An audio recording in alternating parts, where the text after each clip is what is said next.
What's going on, guys? Welcome back to Blues Fans TV. Welcome back to another Transfer Daily video for you guys today. In this video we're going to be talking about transfer reinforcements and Chelsea being in the market for not just one but two centre backs in the coming weeks, and we're going to be talking about the pros and cons of both defenders, what both defenders can bring to Chelsea, maybe reasons why they might not be the best fit for Chelsea, but we're going to look at the pros and cons for both. And we're also going to talk about a potential move for Emerson to Italy and the implications that could have on the Ben Chilwell transfer, and potential movements of other left backs going on around Europe, because we know that we are still interested in a good couple of left backs. So we're going to talk about both of them today. Before I start this video though, I just want to say, if you guys haven't done so already, don't forget to smash that like button, hit that subscribe button as well, to subscribe to Blues Fans TV and get rid of any red from this channel, because we are a blue channel. We don't want to be seeing none of that. Don't forget to hit that bell notification button as well to be the first guy to release any content. And also check out Carefree Lewis G, which is my personal channel as well. So I'm going to leave a link to that in the description as well. Check that out, like and subscribe.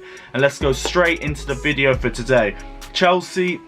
The first player we're going to talk about that Chelsea are interested in is Lewis Dunk from Brighton. He's a Brighton captain, player of the season, Brighton through and through, also Chelsea through and through, because we have found out he was a Chelsea fan growing up. That could be another little factor into why this move could potentially be happening.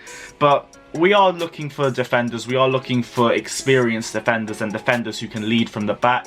And if we're looking for a defender of that quality at a potentially cheaper price as well, there might not be a better place to look at than Lewis Dunk. Lewis Dunk potentially is one of the most underrated centre-backs in the league this season, and he would provide that leadership that we've needed in defence and that communication that we need, because our defensive shape, our defensive communication, our defensive organisation, call it whatever you want, this season it has been a complete joke. I think we've conceded the most goals in the season since 1990-91, which is a mad stat to say, because this might be the most inexperienced side we've had in the Roman Abramovich era, but it definitely isn't the worst. Not by a long shot. And even when it comes to heart, I think some of these players really put it all out there.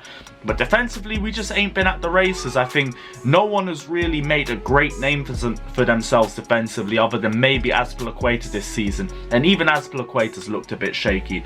And even if we're talking about leadership, Azpilicueta is captain more by seniority, if it's anything else. If we're talking about actually being a proper leader, we're looking at leaders from the past like John Terry, a Frank Lampard, a Didier Drogba. Not like that. If Azpilicueta was in the teams of old, he would be more of a soldier, and that's fair. Like, we've had other people say it before as well, he's more of a soldier than he is a leader.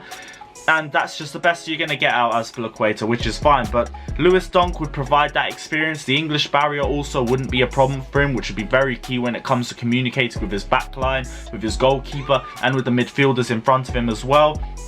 So we would need his experience for that. Also, he can play the ball out of the back well with 87% pass accuracy, and also he's 6'4", which means that he's very tall, and that could very help with aerial duels. And another stat when it comes to his aerial duels, he's won 66% of his aerial duels this season. And in the air, we've been so poor this season. When it comes to set pieces, when it's come to defending corners, when it's come to attacking corners, we have been poor throughout this season. And if you're going to ask me off the top of my head who's good aerially in this team, I can think of Kurt Zuma, I can think of Olivier Giroud. I can't really think of anybody else, so we're going to need someone who is good aerially, because that's just a huge hole in our game and that can be exposed, and Lewis Dunk brings that to the team. Lewis Dunk is also good on the ball. He can play the ball out with 87% pass accuracy, and he plays around 60 passes per match. Appears to be the main defensive distributor for the Brighton team, which would really help to us when it comes to playing out the back as well. I think when it comes to switch passes, only Virgil van Dijk and Trent Alexander-Arnold have more passes than he does, which is only signifying how good his successful pass rate is. And he's also comfortable playing the ball out of a press too, which is key for us, because we've seen how many times we lose the ball in the defensive third of the pitch. So that is another key asset to why Lewis Dunk could be a great asset to this team. But we do need to weigh out the pros and cons of both. There are some cons to Lewis Dunk's game as well. While he is physical, he comes very low on the stats when it comes to blocks per game.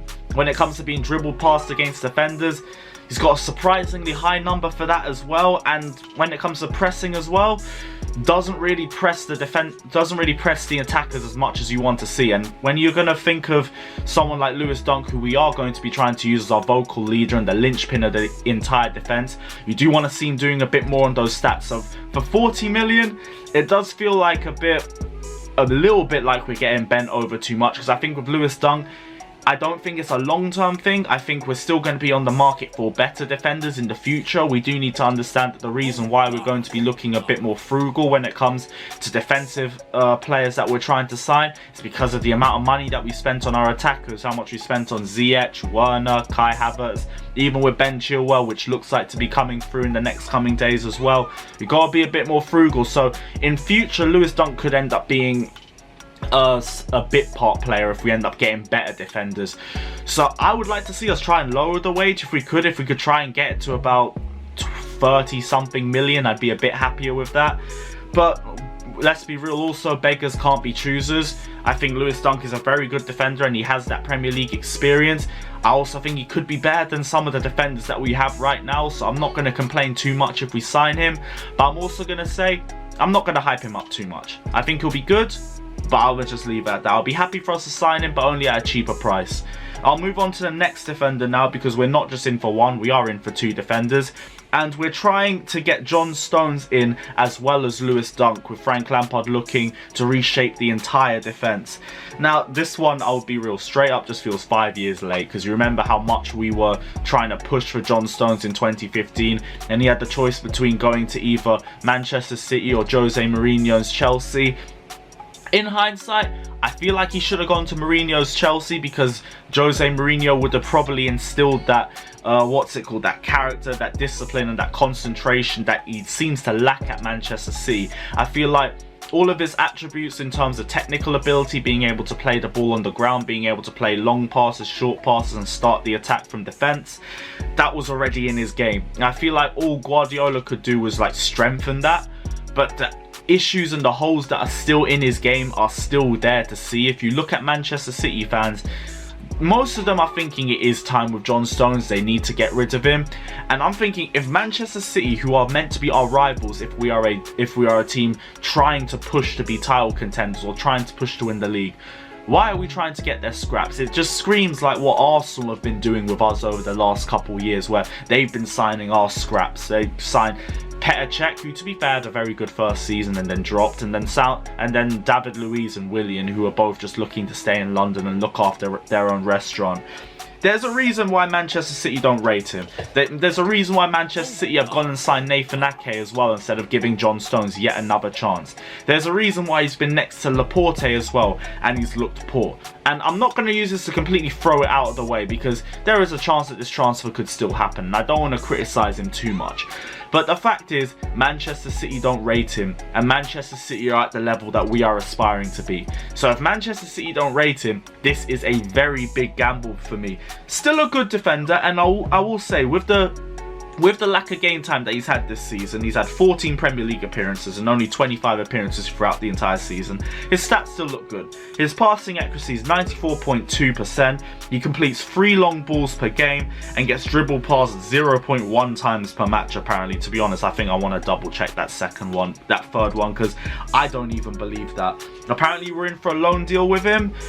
I don't believe it, because I think in the eyes of Manchester City, they're going to be looking at us free spending throughout the entire year, and then we go to them and we're like, sorry, can we do a loan deal? As a rival as well, they'll be like, nah, you can pay top dollar for it.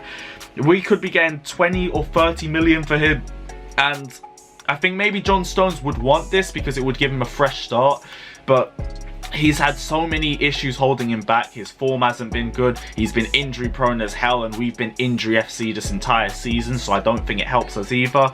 So I'm not really too hyped up about this one. If you're going to ask me right now who I'd take, Dunk over Stones, I would take Dunk. Only because Lewis Dunk hasn't really played at a top level team, and I feel like this would be his big chance. Whereas John Stones, he's already been at that big club, and he's kind of failed at Manchester City. I think if he comes here, we're risking having more of the same. It could be a redemption story if he comes and joins us and just becomes a legend. But I don't know, I'm just not really too keen on this one. You guys let me know down in the comments section below. The last piece of news I'm going to talk about is Emerson. Emerson has apparently agreed terms with Inter Milan. He's apparently agreed a 5-year deal worth 1.9 million a season. Antonio Conte is keen on bringing him back to Italy. Antonio Conte was also the manager that brought him to Chelsea as well.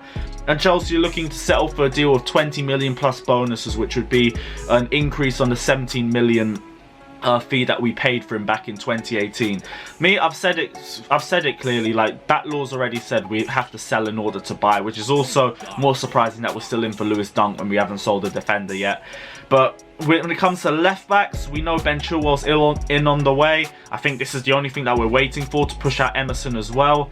I think if we bring in Lewis Dunk, we gotta wait for a defender to go as well. We know that one defender will be leaving this season. Kurt Zouma's been the only defender that's had any offers for him so far, but he's the only one that I want to see stay personally, and that's probably the only reason why he's had any offers too, if we're being real about it. But this will probably be the final thing that pushes the Ben Chilwell deal over the line. And when it comes to Leicester as well, Leicester have now also turned their interest into Tagliafico as well, and then I think they're pushing for a £30 million deal for him, which, if we're paying this much for someone like Ben Chilwell, who's like 5 years younger, I'm low-key starting to feel like we've now got the better end of the deal, because Tagliafico for 30 million when he's nearly about to turn 30 is a madness.